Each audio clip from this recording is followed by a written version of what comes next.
भीमा कोरेगांव का युद्ध इतिहास का चर्चित युद्ध रहा।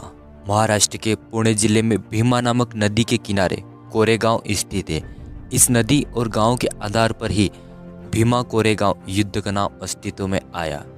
यह युद्ध हमें भारत की पुरानी परंपराओं से भी अवगत कराता है कि किस प्रकार पेशवा द्वारा भारत के एक समुदाय महार को कमर पर झाड़ू और गले में मटका बांधने को मजबूर किया जाता था, ताकि कोई महार रास्ते से चले तो उनके पैरों के निशान झाड़ू द्वारा मिटते रहे और वे थूकना भी चाहे तो उन्हें अपने गले की मटकी में ही थूकना पड़े। कई लोगों को लगता है कि युद्ध महारों और मराठों के बीच हुआ, लेकिन ऐसा नहीं है। आइए भीमा कोरेगांव युद्ध को 5 बिंदुओं में विस्तार पूर्वक जानते हैं और फिर कमेंट में आप अपनी बात रखिएगा। नंबर 1, मराठा शासन का अंत और पेशवाओं का उद्भव। पेशवा मूल रूप से मराठा साम्राज्य के राजा यानी छत्रपति के अधीन होकर कार्य करते थे। मराठा साम्राज्य की नींव छत्रपति शिवाजी महाराज ने रखी। उनका राज तिलक 1674 में हुआ था। उन्होंने अपने जीवन में मुगल साम्राज्य के विरुद्ध कई युद्ध किए थे। 1713 तक आते आते मराठा कमजोर पड़ने लगे थे और पेशवा जो कि ब्राह्मण थे वे मुख्य भूमिका में आ गए और मराठा नाम मात्र का राजा रह गए और आगे चलकर पेशवाओं ने शासन की बागडोर संभाल ली। नंबर 2, महारों पर नियम थोपना।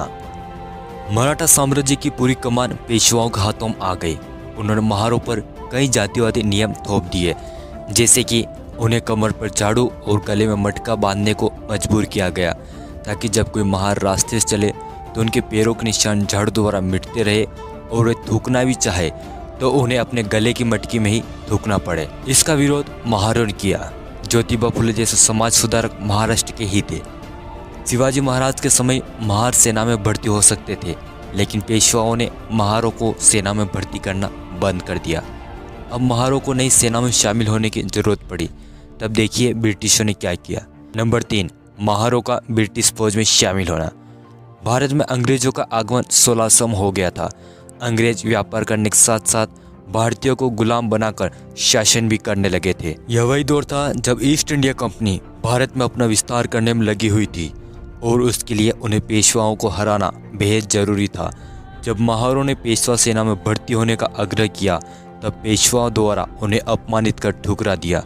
यह बात जब अंग्रेजों को पता चली तो उन्होंने महार जाति के लोगों को समानता की शर्तों पर अपने साथ अंग्रेजी सेना में भर्ती कर लिया और इस तरह आगे चलकर भीमा कोरेगांव युद्ध अस्तित्व में आया। नंबर 4, भीमा कोरेगांव युद्ध। इस युद्ध में 2 पक्ष थे।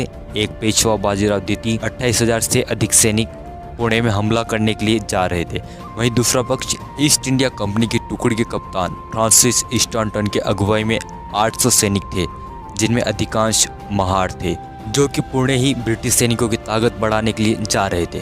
पेशवा और ब्रिटिश दोनों ही पुणे के लिए जा रहे थे, लेकिन रास्ते में इन दोनों सेनाओं की मुलाकात हो गई और जो पेशवा पुणे पर हमला करने जा रहे थे उनका सामना रास्ते में ही ब्रिटिशों से हो गया। ब्रिटिश सेना कोरेगांव में स्थित थी।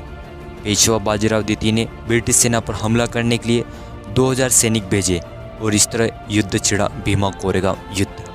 1 जनवरी 1818 को यह भीषण युद्ध हुआ, जिसमें पेशवाओं के 20,000 घुड़सवार और 28,000 पैदल सैनिक सहित युद्ध के लिए कुछ तोपें थी। वहीं ब्रिटिश सेना के 500 पैदल सैनिक, 300 घुड़सवार व युद्ध के लिए तोपें थी। ब्रिटिश सेना में अधिकांश महार जाति के लोग थे। दोनों सेनाओं के मध्य करीब 12 घंटे तक युद्ध चला। ब्रिटिश महार सेना के आगे पेशवा टिक न सके।